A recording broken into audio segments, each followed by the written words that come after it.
Buenas noches, queridas amigas, queridos amigos, bienvenidos aquí a La Noche Negra en Aragón Televisión. Ya saben, el programa especializado en cine negro, clásico, novela policíaca o detectivesca, terror, ciencia ficción, muchos géneros con siempre invitados de muchísimo interés. Esta noche tenemos nada menos que a Julia Navarro. Julia, bienvenida. Muchas gracias, Juan, por invitarme.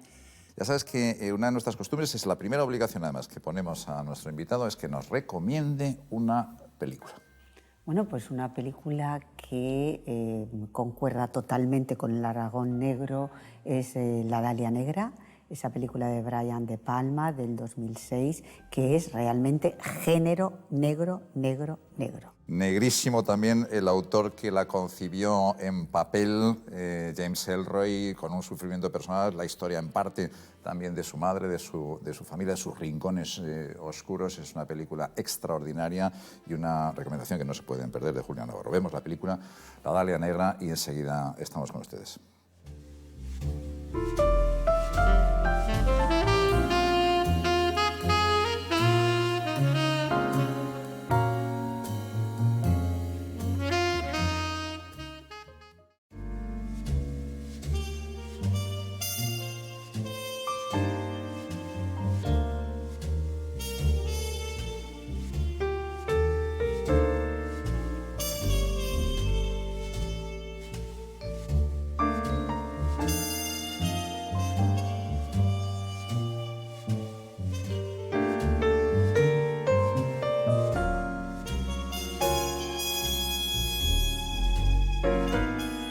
Buenas noches, queridas amigas y queridos amigos. Estamos aquí en la Noche Negra y vamos hoy a conocer muy de cerca, ojalá que en profundidad, a una de las grandes autoras españolas, por supuesto, pero también mundiales. Sus obras están en más de 30 países. Es universalmente conocida y se lo ha ganado a pulso, frase a frase, el libro a libro. Bienvenida, Julia Navarro. Muchas gracias, Juan. Parece que fue ayer cuando nos conocimos. Cuando nos conocimos y cuando publicaste una novela que ya a la mayoría de tus lectores y a mí en particular nos pareció muy extraordinaria, que fue La Hermandad de la Sábana Santa. Yo creo que fue tu primer gran éxito. Sí. Ahí había ya muchas cosas tuyas, ¿no? Sí, bueno, La Hermandad de la Sábana Santa es un thriller. Sí. También tiene una mezcla de novela histórica. Era un cóctel y es una novela a la que yo tengo un especial cariño porque bueno, yo nunca imaginé que con esa primera novela yo iba a llegar a tantos y tantos lectores en España y en el resto del mundo. Yo creo que hay algo mágico en los libros. Me pusiste en aquella dedicatoria para que disfrutes de la historia y de la leyenda, y leyendo la Hermandad de la Sábana Santa, releyéndola estos días, yo me encontré de nuevo con los evangelios apócrifos, de manera que cuando tú utilizas la historia, no utilizas solamente las fuentes oficiales, vas a buscar el personaje, ¿no? la leyenda, un poco darle la vuelta, ¿no? a la historia oficial de Jesucristo, en este caso, de la Sábana Santa, ¿no? Esta es la novela en la que hay más peso, es decir, es la novela mía en la que yo mezclo más la historia y el thriller. Todas las demás, a partir de la Hermandad de la Sábana Santa, yo doy un salto y realmente cambio de registro. Pero aquí es verdad que yo lo que intento es hacer una historia sobre la Sábana Santa, sobre la síndone. Esa novela nace en las páginas de un periódico. Yo me encontré una noticia de que había muerto un microanalista forense, Walter Macron, un hombre que había puesto bajo su microscopio la sábana. La Iglesia nunca ha dicho que sea realmente la sábana que envolvió a Cristo, pero sí ha permitido bueno, pues, no solamente pues, que exista esa devoción, sino como también hay científicos que aseguran que sí que lo es, con lo cual la Iglesia siempre ha mantenido una posición de respeto ante ese debate científico. Cuando la sábana se puso debajo del microscopio de este hombre, que yo encontré la noticia de su obituario en un periódico, en la noticia venía que habían encontrado restos de gramíneas del siglo I, que esas gramíneas solamente eran de la zona de Palestina. Bueno, aquello encendió mi imaginación y así nació La Hermandad de la Sábana Santa, que era un thriller en el que yo mezclé eso, historia y pues mucha intriga. Y es verdad que recurrí a los evangelios apócrifos para montar esa historia. Parece que estamos todos de acuerdo en que la literatura es una buena amiga de la historia y que para muchísimos lectores el hecho de que sea un escritor, ¿no?, quien diluye la historia en escenas, en episodios, en aventuras, la hace mucho más próxima que si uno coge pues, un manual de historia clásica o un ensayo. Ahí hay menos lectores, ¿no? ¿Cuál es la relación tuya entre el estilo, la literatura y la fuente histórica?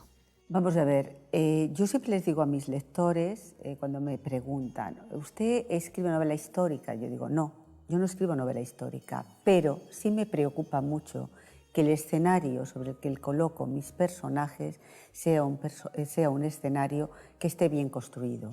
No solamente que sea verosímil, sino que sea auténtico. Es decir, si yo estoy hablando de la Guerra Civil Española, porque ahí transcurre, por ejemplo, mi última novela, pues esa parte en la que mis personajes se mueven por determinados acontecimientos de la Guerra Civil, yo quiero que respondan a la realidad. Entonces, desde ese punto de vista, yo siempre hago un trabajo exhaustivo de documentación. Pero también siempre les digo a los lectores, para conocer la historia de verdad, uno tiene que acudir a los historiadores. Pero también creo que la novela histórica sí abre la imaginación y sí acerca a los lectores, a los ciudadanos, pues a determinados aspectos de nuestra historia que a lo mejor de otra manera no llegarían o les costaría más. Vamos a hablar un poco de tu propia historia, que por cierto, en tu última novela, Tú no matarás, hay una aplicación literaria de tu infancia que transcurrió en el Madrid más clásico, en el Madrid de los Austrias. Madrid de los Austrias. Sí. ¿Cómo fue tu infancia? ¿Feliz? Sí, y además yo siempre digo que viví en el lugar más bonito de Madrid, que es el Madrid de los Austrias, al lado de un convento absolutamente fantástico, que es el Convento de la Encarnación, que es un convento de monjas de clausura. Y mi infancia estaba marcada por las campanas. Cuando yo era pequeña jamás miré un reloj. Yo creo que en casa nadie miraba el reloj, porque el ritmo de nuestra vida, el ritmo de la vida cotidiana, lo marcaban las campanas del convento. La hora de levantarse, la hora de salir corriendo al colegio, la hora de terminar de comer porque volvías al colegio.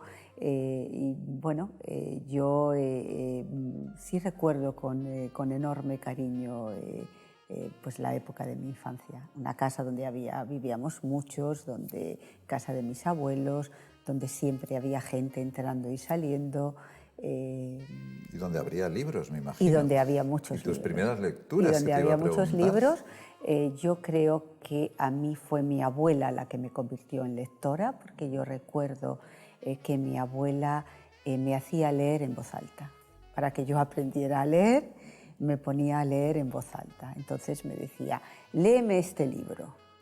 Entonces nos sentábamos y yo le leía en voz alta pues, los libros que a ella le gustaran en cada momento, que pues muchos eran libros de aventuras, otros eran... yo no tengo conciencia de realmente entender lo que estaba leyendo, pero sí de que todos los días tenía que leerle un rato a mi abuela, y eso hizo que floreciera en mí el amor a la lectura. Tú eres una persona muy, muy inquieta, muy formada, has devorado miles de libros en tu vida, has escrito unos cuantos. Y a mí, leyéndote, a veces, pues yo me acuerdo de Dumas o me acuerdo de Dickens. Ahora que dices que leías en voz alta, también sí. En Londres victoriano todo el mundo leía Dickens en voz alta, ¿no? Eso entonces se llamaban grandes novelas. ¿A ti te gustaría que entrando a una librería, en vez de decir Julián Navarro, thriller, Julián Navarro, novela negra, novela histórica, ponga grandes novelas? Bueno, lo que entendemos por grandes novelas son clásicos ya de la literatura. acabas de nombrar a Dumas. Dumas en su tiempo no fue era un autor popular y sin embargo hoy lo consideramos un clásico. Grandes novelas, pues por ejemplo las novelas de Balzac, que a mí me apasiona. Me apasiona y para mí ha sido un maestro, por ejemplo, lo mismo que los escritores rusos de final del XIX. ¿Por qué? Porque tienen la capacidad de contar una historia, pero al mismo tiempo de contar muy bien el marco histórico donde transcurre esa historia. Yo por eso siempre me defiendo cuando me dicen, incluso de ti, Juan, ¿usted escribe novela histórica? No. ¿Usted escribe thriller? No. ¿Usted escribe? No. Yo escribo novelas donde hay un cóctel, donde hay un poquito de todo eso. ¿Por qué me apasionan a mí, por ejemplo, los escritores de finales del XIX rusos? Por ejemplo, pienso en una obra como puede ser Ana Karenina. Ana Karenina no tiene ningún sentido si no es en el marco en el que transcurre esa historia. Entonces, sin ese marco social, sin ese marco político, sin ese marco histórico, nada de lo que hacen los personajes tendría ningún sentido. Y a mí eso siempre me ha apasionado y por eso siempre han sido mis maestros. Y por eso yo cuido tanto el marco donde transcurren mis historias. Por eso me parece tan importante, porque todos somos hijos de nuestro tiempo. No podemos entendernos a nosotros mismos si no es en función del tiempo en el que nos ha tocado vivir.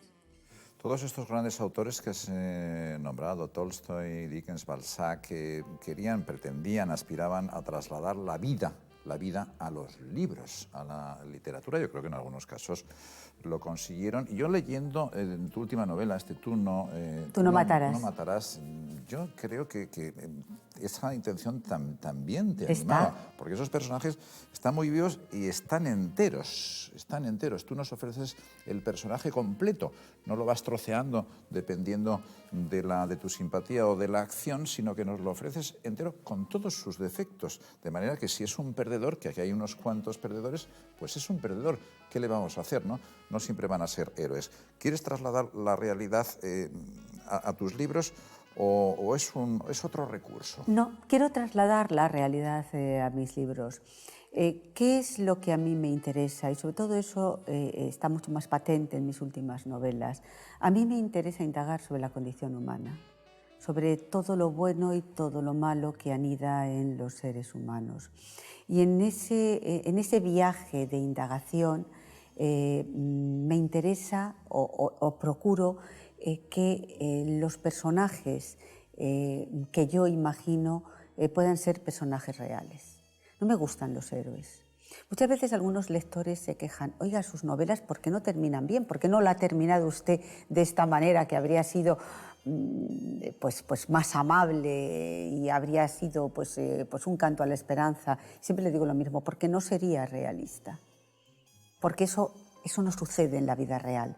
Eso que usted me está proponiendo sucede en las películas, pero no sucede en la vida real. Entonces, a mí, cuando construyo los personajes, pongo especial atención, pongo toda mi energía para que esos personajes resulten reales. Y es verdad, por ejemplo, Tú no matarás es una novela fundamentalmente de perdedores. Son personajes que van en busca de un destino al que nunca van a llegar.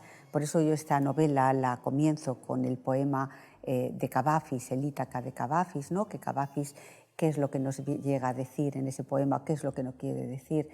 Que bueno, que a veces nos empeñamos en llegar a ese destino, nos empeñamos a llegar a Ítaca, pero todo lo que nos llevemos dentro de nosotros no lo vamos a encontrar, aun en el caso de que lleguemos a ese lugar al que hemos soñado llegar. Que sea largo el viaje, le deseaba Kavafis al buen viajero, ¿no? Al buen viajero, viaje sí. lleno de conocimientos.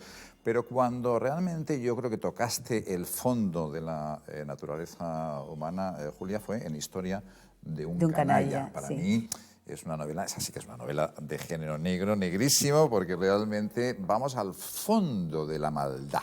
Yo creo que allí cogiste el bisturí y dijiste, vamos a ver qué es lo que hay debajo de lo peor, ¿no? Y sin embargo, es un personaje que es un ser humano. Es un ser humano. Es un ser humano, daña, asesina, pero es un ser humano. ¿Tú crees en la existencia del bien y del mal? Sí, sí, claro, yo creo que es evidente que el bien y el mal existe y el mal desgraciadamente existe. ¿Qué intento yo hacer en Historia de un canalla? Intento hacer ese viaje que decía antes al fondo del ser humano, pero incluso más allá, a esa parte que nunca enseñamos, a esa parte que todos intentamos mantener bajo 7 llaves para que no aflore, y lo conseguimos pues a través de las normas de la civilización. Uno se puede encontrar al vecino de su casa, al que puede aborrecer, pero le dice buenos días, ¿cómo está usted? ¿Cómo está su esposa? Qué gracioso es su perrito, y a lo mejor piensas bueno, pues que te cae fatal. Es decir, y la civilización es lo que hace que podamos relacionarnos los unos con los otros, que mantengamos bajo 7 llaves pues a esa parte pues más oscura o más negra que el ser humano lleva dentro. Es una novela, Historia de un canalla es una novela muy dura. Es una novela que algunos lectores se me quejaron, pero oiga, pero ¿cómo hay alguien tan malo? ¿Hay alguien que pueda ser tan malo? Y digo, sí, tan malo e incluso peor. Vamos a tu último trabajo y extraordinaria novela, Tú no matarás, que está ahora en plena actualidad y número 1 en ventas, como es habitual en el caso de Julia, y que nos lleva por muchas ciudades, porque realmente es un paseo escenográficamente muy rico. Y utilizas una ciudad que a muchos nos maravilla, que es Alejandría. Ya nos enamoramos con Justin y con Cavafis y con Lawrence Darrell, pero Alejandría es una ciudad milagrosa, mística prácticamente, ¿no? Alejandría, yo leí el Cuarteto de Alejandría cuando tenía 20 años. Me acuerdo que me regalaron ese libro y bueno, fue como entrar en otro mundo. Y luego leí una historia de Alejandría, la historia de Alejandría de Foster, que es una especie como de guía, pero en realidad es una gran guía. Y luego yo siempre he estado, soy una enamorada de los poemas de Cavafis, el gran poeta alejandrino de origen griego. De manera que esas fueron mis 3 referencias literarias que a mí me llevaron por primera vez, años después de leerlos, a Alejandría. La Alejandría que yo me encontré no era la Alejandría de Darrell, no era la Alejandría de Foster, no era la Alejandría de Cavafis, era otra Alejandría. Pero yo siempre veré a Alejandría con esos ojos que ellos la vieron. Ahora, en el mes de octubre, volví a Alejandría para presentar Tú no matarás. Me alojé en el Hotel Cecil, que es el hotel donde transcurre parte de la acción del Cuarteto de Alejandría, donde está el espejo, donde cuenta Darrell cuando Justin bajaba por la escalera de ese hotel, se miraba en ese espejo antes de enfrentarse a todas las cosas que se enfrentaba Justin. Y para mí Alejandría es viajar de la mano de Darrell, es viajar de la mano de Cavafis. Me encanta sentarme en los cafés donde Cavafis se sentaba a escribir. Y yo recuerdo que viajé con un grupo de periodistas, un grupo de colegas que me acompañaron a la presentación de Tú no matarás en el Instituto Cervantes. Y alguno me decía, claro, pero leyendo su libro, la Alejandría que estamos viendo no existe. Digo, claro, esa Alejandría no existe, pues esa Alejandría es la que uno lleva dentro de sí mismo, como el propio Cavafis dice, lo que no lleves dentro de ti mismo no lo vas a encontrar, no va a existir, y es la Alejandría, una Alejandría absolutamente literaria. Por cierto, que de todas maneras el viaje lo justifica ver la nueva gran biblioteca, que es realmente una obra impresionante, y a todos los que nos dedicamos al mundo de las palabras, al mundo de la escritura, visitar esa gran obra que se ha hecho pues, con la ayuda internacional, que ahora realmente es extraordinaria. Solamente por eso, Juan, merece que vayas a Alejandría, que vuelvas a Alejandría. En cuanto terminemos de grabar los programas, será, pero en cualquier caso, vamos a hablar un poco de tu disciplina, porque qué talento, qué amor, qué recursos hay en ti, eso no os cabe ninguna duda, pero hay mucha disciplina, Julia, porque escribir una novela de 900 páginas después de haber escrito unas cuantas que no vamos en ningún caso a juzgar por su cantidad, pero que llevan un esfuerzo. Son voluminosas. Un esfuerzo físico, incluso, sí. Estamos hablando de cientos de personajes, decenas de capítulos.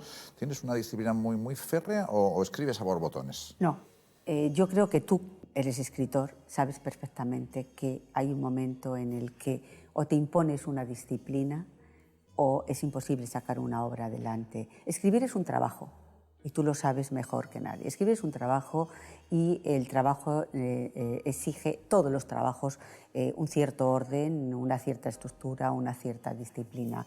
Yo soy muy disciplinada. Es decir, escribir significa que, claro, los escritores, nuestro hábitat es nuestra casa, el despacho que podamos tener en casa o el rincón que podamos tener en casa para escribir. Y cuando uno está en casa, siempre se puede hacer trampas a uno mismo diciendo, bueno, pues dentro de un rato, pues ya lo haré mañana. No, yo me marco un horario. Yo cuando escribo, divido, escribo 8 horas al día, 4 por la mañana, 4 por la tarde. Escribo y trabajo, porque no solamente es escribir. O sea, yo muchas veces digo, es que el tiempo en que yo paso buscando documentación es tiempo en el que yo estoy dedicando a la novela. El tiempo en el que estoy pensando es tiempo que estoy dedicando a la novela. El tiempo que estoy corrigiendo lo que acabo de escribir es tiempo de escribir la novela. Quiere decirse que yo esas 8 horas las divido en dedicárselas a la novela. Y yo no sé cuál es tu rutina, pero seguro que tú también tienes que tener una rutina. A ver, cuéntamela. No, yo soy como un monje, dice mi mujer. También no hay más remedio, pero yo no tengo ese extraordinario rendimiento. Fíjate, muchos lectores tuyos me dicen que lo que más recuerdan de tus novelas son los personajes. Sí, porque son novelas de personajes. En realidad yo hago novelas... O sea, si algo se puede calificar mis novelas no son novelas negras, no son novelas históricas, no son novelas psicológicas, son novelas de personajes. Luego son novelas de todo eso también. ¿Esos personajes obedecen a inspiración de modelos reales? ¿Te inspiras en personajes también literarios? Yo creo que todos somos producto de lo que vivimos, de lo que conocemos, de lo que escuchamos, de lo que leemos. Entonces, personas que has conocido que ni siquiera recuerdas, conversaciones que has tenido que no sabes con quién, libros que has leído y que no calibras la huella que te han podido dejar. Yo insisto mucho en eso. Somos lo que hemos sido, lo que hemos vivido, y todo eso al final se termina reflejando en lo que hacemos, en este caso en escribir libros. ¿Tú crees que un escritor, como los que hemos citado antes, al final de su carrera, de tantas novelas, de tantos personajes, es capaz de comprender la naturaleza humana, los sentimientos, las emociones, la materia de nuestro trabajo, o se va sin saber muy bien qué es lo que está pasando en este mundo? Pues yo creo que nos terminamos yendo sin saber muy bien lo que está pasando en este mundo, ¿no? Si volvemos a los escritores rusos, por ejemplo, además de Tolstói, por ejemplo, Dostoyevsky, que disecciona el alma humana, ¿terminó de comprenderla? Yo he intentado comprenderla a través de sus libros, pero no estoy segura de haberlo logrado. Yo creo que el último gran misterio, la última gran aventura que queda en este mundo en el que ya está todo descubierto, está todo globalizado, no hay rincón en el mundo donde no se pueda llegar ya, sigue siendo el ser humano. ¿Tú crees que entonces que estos grandes escritores que hemos hablado antes, Tolstói y Dostoyevsky, cuando se despidan de este mundo, habrán comprendido realmente la naturaleza humana o se van a ir sin entender nada? Yo creo que al final nos vamos todos sin entender nada, porque el ser humano es un misterio eterno. Yo no sé cómo nos despediremos de este bendito universo, pero en cualquier caso despedimos hoy la Noche Negra sabiendo bastante más de Julia Navarro, un personaje, una artista muy interesante, llena de contenido y llena de emoción. Te agradecemos, Julia, profundamente que hayas estado con nosotros aquí. Muchas gracias a ti, Juan, por invitarme.